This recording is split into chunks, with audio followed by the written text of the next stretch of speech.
পিছু ফিরে তাকালাম, চোখে চোখ রাখলাম, ফিরে যাব আশা ছিল, ডাকবেই ভাবলাম।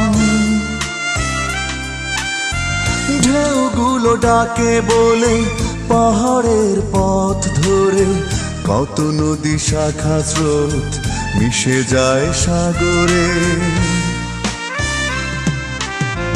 ডাকলে না তবু তুমি বুঝলে না আমারে, যে দেখো এই তো জল পড়ে পাতা না।